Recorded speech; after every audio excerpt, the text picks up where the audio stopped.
안녕하십니까. 신이기는 국방TV 데일리 디펜스입니다. 자, 오늘도 우크라이나 전황 그리고 이스라엘 상황 같이 살펴보도록 하겠습니다. 자, 그리고 그 외에 베네수엘라, 미국 여러 가지 정치 상황 같이 보겠는데요. 우크라이나가 쿠르스크로 치고 들어간 지 꽤 됐습니다. 이제 드디어 제가 초기에 말씀드렸던 바로 그 쿠르스크 원자력 발전소 초입에 들어갔습니다. 완전히 러시아는 지금 이 비상에 걸렸는데요. 왜냐? 우크라이나가 과거에 핵 보유국이었지 않습니까? 그런 핵 보유국이었던 우크라이나가 핵물질이 다량으로 지금 저장되어 있는 원자력 발전소 초입에 들어갔으니까 여기에는 연료봉 빼고 해서 우리 핵물질 보유했어. 이제 어쩔 거야? 라고 하면 큰일 나는 거죠. 그래서 지금 이 지역을 방어하기 위해서 러시아가 사력을 다하는 배치를 하고 있는데 어떤 상황인지 살펴보도록 하겠습니다. 자, 정보 브리핑 먼저 하겠습니다. FBI는 트럼프와 바이든 캠프를 해킹한 이 사건에 대한 수사에 착수했는데 이 용의선상에 이란의 정보기관이 거론된다라는 건데요.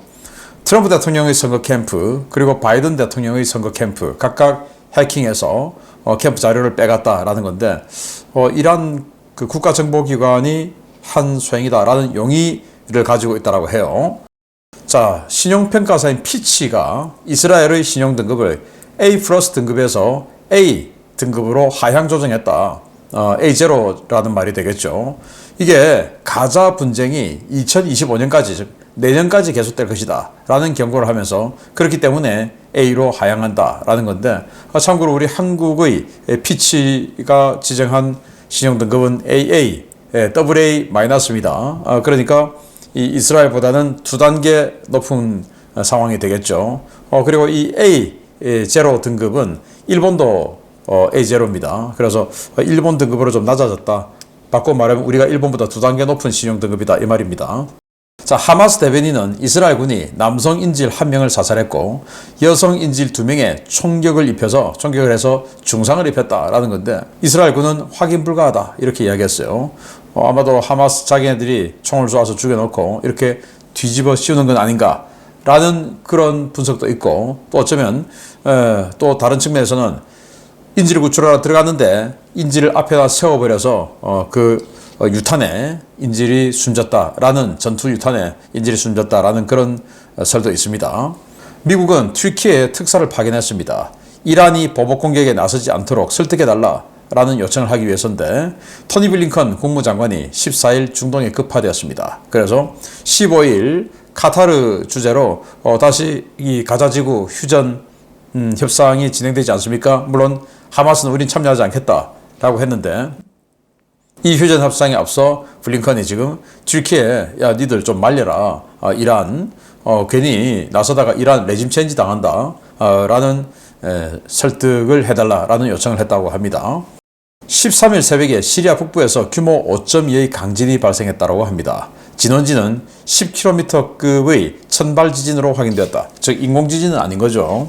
자, 이게 지진계 기록인데 시리아 북부 지역에서 지진이 났고 지하 10km라면 뭐 거기까지 뚫고 들어가서 핵실험장을 만들 수는 없겠죠. 그리고 신발 지진 아주 깊숙한 멘틀 쪽에 더 가까운 쪽에서 발생하는 신발 지진이 있고 또 이렇게 지표면에 가까운 곳에서 발생하는 천발 지진이 있는데 지표면의 여러 가지 건물이나 이런 우리 사람에게 피해를 주는 것은 좀 더 지표면과 가까운 천발 지진이 더 피해를 많이 준다고 하죠. 그런데 인공지진, 즉 핵실험에 의한 인공지진은 핵실험장을 만들 수 있는 정도 수준 500m, 1000m, 1500m 이 정도 지하에서 지진이 나는데 이건 핵실험은 아닌 것 같다라는 거고요.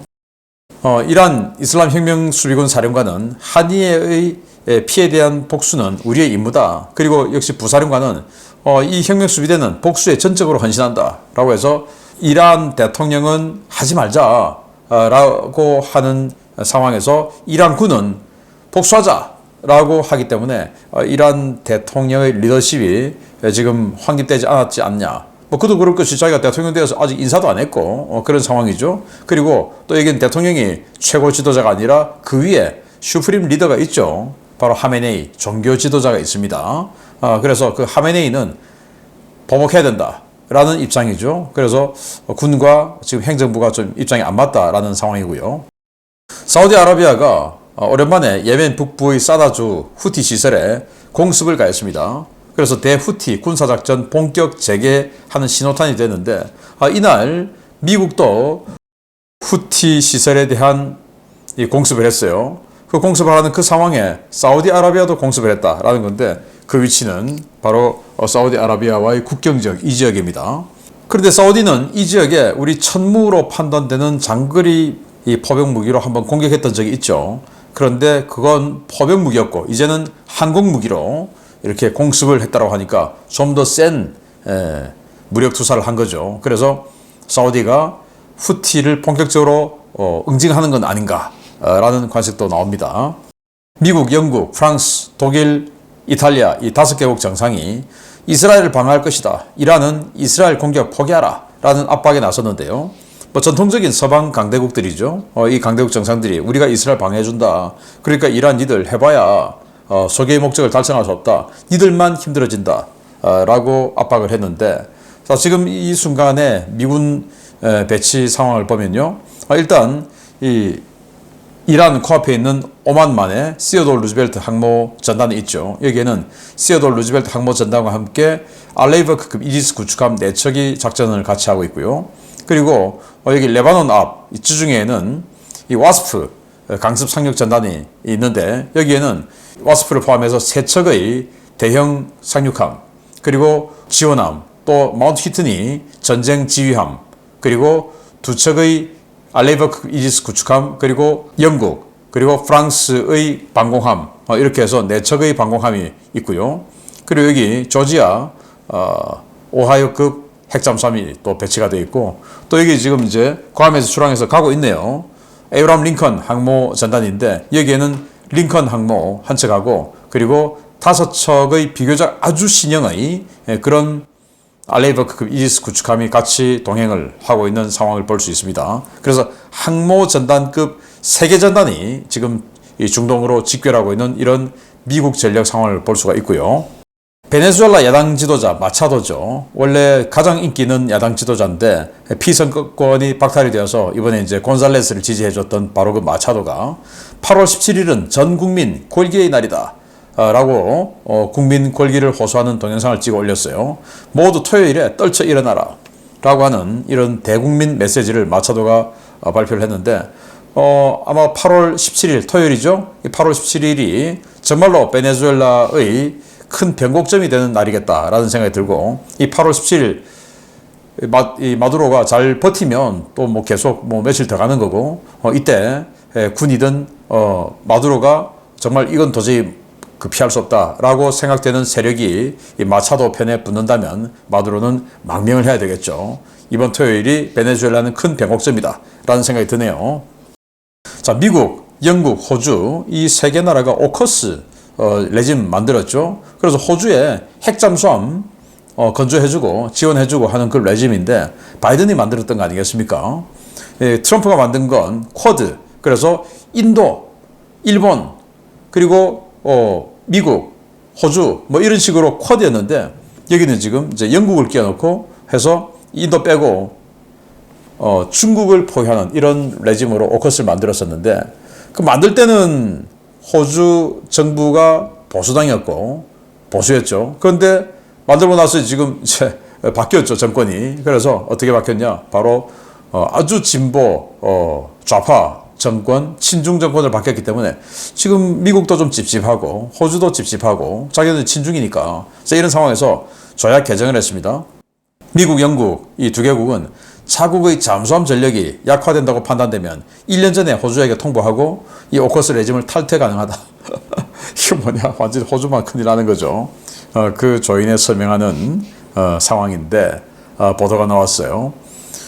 그도 그럴 것이 지금 미국의 근황 여건이 대단히 안 좋죠. 조선소가 부족해서 지금 한국과 일본을 알아보고 있는 이런 상황인데 미군이 쓰고 있는 버지니아급 핵잠수함 2척을 빼서 호주에게 중고로 팔고 미군 쓸 것도 지금 없는데 그렇다고 잠수함 건조할 수 있는 이 미국 내 도크도 별로 없고 그런 상황에서 미군 쓰는 거 2척 빼주고 그리고 또 미군 걸 건조하는 이 조선소의 스케줄을 끼워서 새치기해서 호주 거 하나 또 건조해주고 뭐 이렇게 해야 되는데 그럼 미 해군 잠수함 전력 망하는 거죠.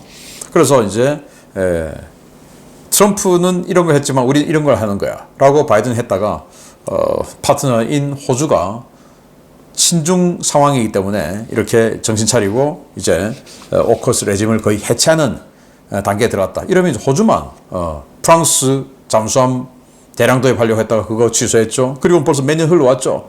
호주만 이 해군력 완전히 다운되는 이런 상황이 아닐까라고 생각하는데 이런 한국이 대신하면 되는데 라는 말씀을 저는 꼭 좀 드리고 싶습니다.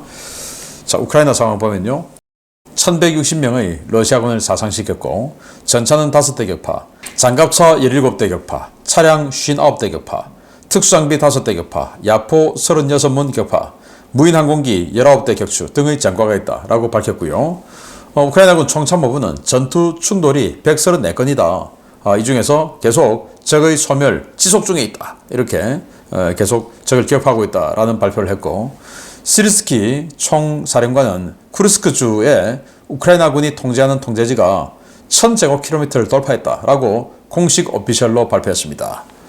그래서 어제 제가 알려드릴 때는 700제곱킬로미터 서울시 면적 이렇게 말씀을 드렸는데 서울시 면적 플러스 수원시 면적 정도. 그런데 이제 여기다가 지금 1000제곱킬로미터 돌파했다라고 하니까 또 하루 만에 성남시 정도 되는 면적 2개를 합한 것만큼 또 통제 지역이 늘어났다. 정말 뭐 계속 진격하고 있다 이 말이 되겠죠. 자, 그래서 쿠르스크 주 정부도 28개 도시와 정착 초원이 우크라이나에게 점령당했다라고 발표를 해서 빨리 우리 좀 도와달라라고 중앙정부에 호소하는 메시지를 냈습니다. 그러니까 이거 사실이죠. 그래서 백악관 이 존 커비 전략소통조정관이 또 한마디 합니다. 푸틴, 니들 이 쿠르스크 지역이 우려된다면 전쟁 중단해라 라는 메시지를 냈고요. 맞죠? 이 쿠르스크 계속 뺏기고 제가 좀 이따가 말씀드리겠지만 원자력 발전소 뺏기고 또 쿠르스크시 포위당해서 또 뭐 큰일 나고 대도시인데 자, 이렇게 되면 푸틴의 말년 굉장히 희한해지겠죠. 그러니까 그냥 전쟁 끝내라 라는 건데 이 말이 맞은 것 같아요. 자, 이렇게 러시아가 완전히 궁지에 몰리니까 그동안 잠자코 있었던 중국이 나섰어요. 우크라이나 쿠르스크 공세 확대하지 말아야 된다. 양측 모두 자중해야 된다. 뭐 이렇게 이야기했는데 뭐라고 했냐. 전장을 확장해서도 전투를 확대해서도 안 되며 어느 쪽도 불길을 키워서는 안 된다. 라고 이 중국 외교부 대변인 겸 정보부국장 이 여성이 이야기를 했는데 자중하라 그 말이죠. 그동안 러시아가 좀 유리할 때는 가만히 있었지 않습니까, 중국이. 그리고 러시아에 무기 지원해주고 우크라이나 들어가는 드론 부품은 수출 제한 걸어버리고 이렇게 러시아 계속 도와주다가 이제 자기 편 불리하니까 이제 우리 초등학교 때 싸움하면 우리 편 이길 때는 뭐 가만히 있다가 우리 편이 좀 불리하면 선생님 오신다 하고 이제 싸움 뜯어말리는데 상대를 붙잡죠. 우리 편은 마지막까지 그래도 한 대 치라고 이제 이런 거와 똑같은 겁니다.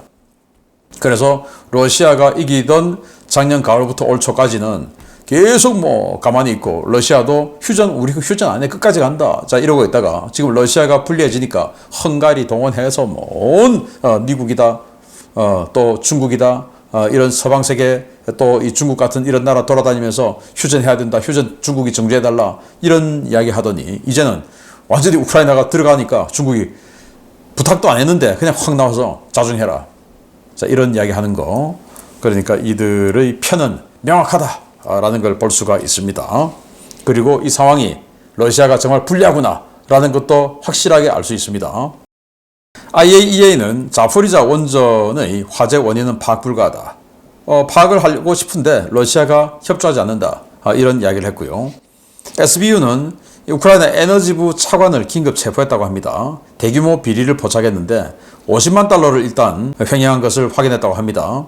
그러면서 그와 관계된 여러 가지 인물들이 지금 줄줄이 사탕으로 엮여 나오고 있는데 다 확인하면 굉장히 큰 상황이 되겠죠. 미 상원 대표단이 키이우를 방문했습니다. 젤렌스키 대통령과 지원책을 논의했는데 자, 여기 보시면 리처드 블루멘탈 여기 민주당이죠. 그리고 린지 그레이엄 여기 공화당이죠. 상원 의원들이 그러니까 초당파 민주당 공화당 할 것 없이 초당적으로 여기 우크라이나에 가서 상의를 합니다.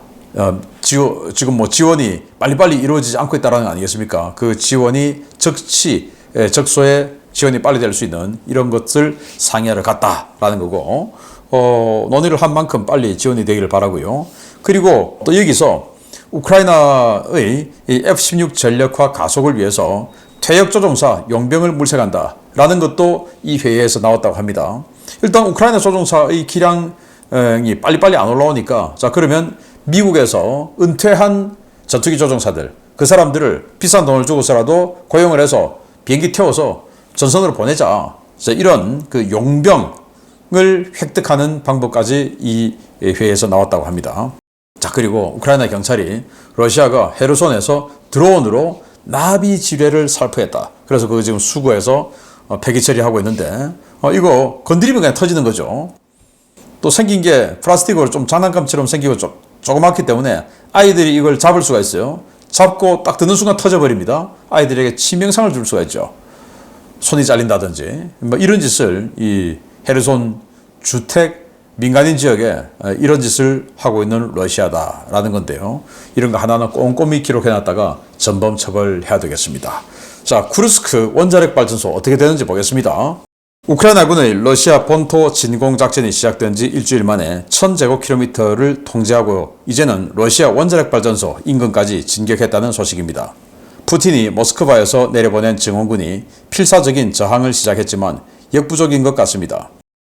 우크라이나군 선발대 중 일부가 러시아의 쿠르스크 원자력 발전소에서 약 23km 떨어진 르고브에서 발견되었으며, 이 때문에 러시아군이 원전 방어를 위해 증원 병력을 급히 불러 모으고 있다고 현지 오신트 소식통들이 8월 13일 리포트했습니다. 우크라이나군이 쿠르스크 원전에 가까워졌다는 소식은 현지 주민들의 신고와 우크라이나군 병사의 영상 메시지로 확인됐는데요. 해당 영상 메시지에서는 우크라이나군 장병들이 르고브시 진입로를 배경으로 포즈를 취하는 장면이 담겨져 있었습니다. 르고브는 쿠르스크 원전에서 차량으로 30분 거리에 있는 인구 2만의 소도시인데요. 이곳과 가까운 쿠르스크 원전은 과거 체르노빌 원전에서 사용했던 것과 같은 계열의 흑연 감속, 비등경수, 압력관형 원자로를 사용하는 곳으로 현재 2개의 원자로가 셧다운 상태에 있습니다. 이 원자로는 과거 소련이 핵무기 제조를 위한 플루토늄 생산용으로도 사용한 원자로인데요. 운전 중 연료봉이 교환이 가능하고 천연 우라늄을 원료로 사용할 수 있어 플루토늄 생산에 이상적인 원자로로 평가됩니다. 우크라이나가 쿠르스크 원전을 점령할 경우 러시아는 우크라이나가 이 시설에서 연료봉을 탈취하는 최악의 상황을 보게 될 수도 있는데요. 이를 막기 위해 러시아는 연방보안국과 국가근위대 핵심 전력을 급파해 쿠르스크 원전 외곽에 방어선을 치고 있습니다. 상황이 악화되고 러시아 정규군이 무기력한 모습을 보이자 블라디미르 푸틴 대통령은 현지의 최측근 인사 중 한 명인 알렉세이 듀민 국무원 서기를 급파해 사태 수습에 나섰습니다. 쿠르스크 출신인 듀민 서기는 특수작전 전문가로 연방보안국과 특수작전군에서 오래 근무했고 푸틴의 경호 책임자를 지낸 인사입니다. 문제는 듀민이 쿠르스크에 왔더라도 할 수 있는 일이 많지 않다는 것입니다. 우크라이나군은 8월 12일 기준으로 투항한 러시아군 병력이 1000명이 넘었고 무기를 버리고 도주한 러시아군의 숫자는 그보다 많았다고 밝혔는데요. 이는 쿠르스크 지역이 사실상 무주공산 상태가 됐다는 것을 의미하는 것으로 듀민이 수습할 수 있는 병력이 얼마 되지 않는다는 뜻입니다. 우크라이나는 쿠르스크 원전은 물론 벨고로드 방면으로도 공세를 강화하며 지금 이 순간도 전과를 확대해 나가고 있는데요. 과연 러시아가 이 파죽지세의 진격을 어떻게 막을 수 있을지 모르겠습니다. 네, 제가 초기에 말씀드린 그 쿠르스크 원전에 거의 접근했다라는 건데요. 러시아 큰일 났죠. 네. 자, 지금 이거 뭐 며칠 전 자료인데요. 이거보다 지금 훨씬 확장되었습니다. 지금 이런 식으로 세 군데로 치고 들어가고 있는데 이 중에서 이 축선에 지금 여기 지도에 안 보이는 여기까지 쑥 들어간 겁니다. 우크라이나가. 네, 쑥 들어갔어요. 그래서 여기에 르고브라고 하는 이 도시 이정표가 있는 곳에서 우크라이나군이 사진을 찍었습니다. 우리 여기까지 왔어요 하고 사진 찍었는데 르고브가 바로 여기죠. 네. 인구 2만 정도의 이 도시라고 합니다. 여기에서 사진 찍었는데 문제는 뭐냐? 이 르고브에서 바로 이 고속도로 같은 도로를 타고 23km만 가면 원자력 발전소입니다. 고속도로 23km. 네, 금방 가죠. 네. 이런 상황이다라는 거예요. 그리고 여기에서 또 한 30km 조금 더 가면 쿠르스크시입니다. 큰일 난 거죠. 자, 이러다 보니까 러시아는 이거 거짓말이다, 이거 합성이야, 이렇게도 이야기하는데 아무튼 러시아는 지금 발등에 불이 떨어진 상태입니다. 쿠르스크 원자력 발전소는 지금은 가동을 중단했어요. 흑연 감속로, 북한도 흑연 감속로 아니겠습니까? 영변 원자력 단지에 그 흑연 감속로 2개 원자로를 가지고 있는데 21년 하나 그리고 23년에 하나 해서 각각 셧다운을 시켰다고 합니다. 그런데도 핫 셧다운 상태이기 때문에 이게 돌고는 있어요. 원자로가 돌고는 있어요. 이런 상태입니다. 자, 그러면 이걸 만약에 우크라이나가 점령하면 어떻게 되냐?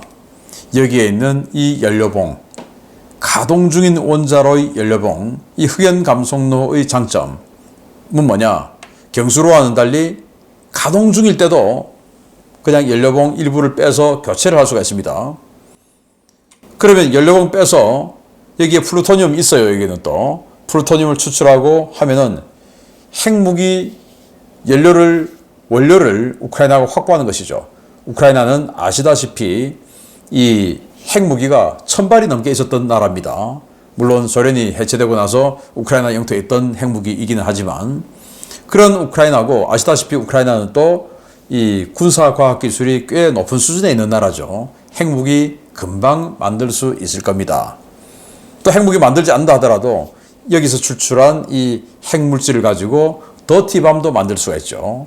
핵이 굳이 핵분열 상태로 폭발 안 하면 또 어떻습니까? 핵물질 뿌려버려도 그냥 재앙이나 마찬가지인데요. 자, 이런 더티밤을 가진 핵테러를 할 수도 있는 거죠. 큰일 난 겁니다.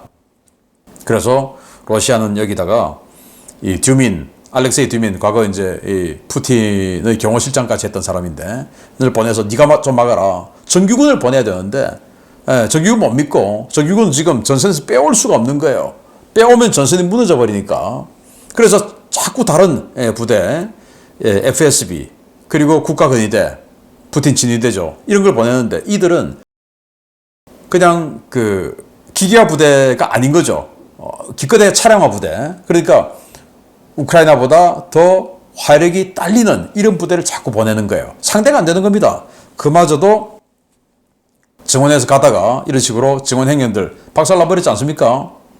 박살나버리고, 또 증원해서 가는 루트가 노출되고, 폭격받고 또 옆에서 기습받고 박살나고, 이렇게 해서 증원 제대로 들어가지 못하는 겁니다. 그리고 또 이 러시아군이 황당한 게, 러시아군 자기네들이 홍보 영상이다, 우리 지금 이렇게 지금 대응하고 있어 라고 보여주는 이 지역의 무기가 T-62M 전차입니다. 북한 천마호 전차 정도 수준, 바로 그냥 이런 거 갖고 가가지고 우리 하고 있다라고 하니까 이게 뭐 상대가 되겠습니까? 우크라이나군 지금 T-64 BV 그리고 레오파르트 1 A5 이런 거 갖고 와 싸우는데, 이 T-62 이런 거 지금 가지고 가서 우리가 하고 있어 라는데 상대가 안 되는 거죠. 그리고 또 러시아군이 불안한 게, 미국의 스트라이커 장갑차, 이거 아주 경장갑이고 방어력이 약하다라고 생각했는데, 여기다 RPG-7 쏴봤더니 그냥 입구 쪽에 이렇게 구멍만 좀 나고, 조종석 그리고 내부 보병 탑승 아무 데미지를 못 준 겁니다. 보병들이 그대로 살아서 다 나왔어요. 그래서 지금 우크라이나는 이 장갑차 끌고 와서 수리해서 다시 투입하겠다고 하는데, 아니 러시아 장갑차는 RPG-7 한 방 맞으면 그냥 녹아서 없어져 버리는데, 여기는 한 방 맞아도 이렇게만 그냥 되고 마네요. 야, 제가 이거 보고 스트라이커 장갑차 다시 봐야 되겠다 라는 생각이 들 정도인데, 이 정도로 무기의 수준 차이가 많이 나는 이런 상황이다 보니, 거기다가 증원 오는 부대라고 하는 것은 정규군 기계화 부대, 정규군 기갑부대 이런 게 안 오고, FSB, 국가근위대 이런 경보병들만 와대니 과연 이 원자력 발전소를 지킬 수 있을까? 한 하루 이틀 뒤에 우크라이나 러시아 원자력 발전소 점령, 이런 말씀을 여러분들께 전달해 드릴 수 있기를 제가 한번 기원해 보겠습니다. 여러분들도 기원하시기 바랍니다. 마치겠습니다. 감사합니다.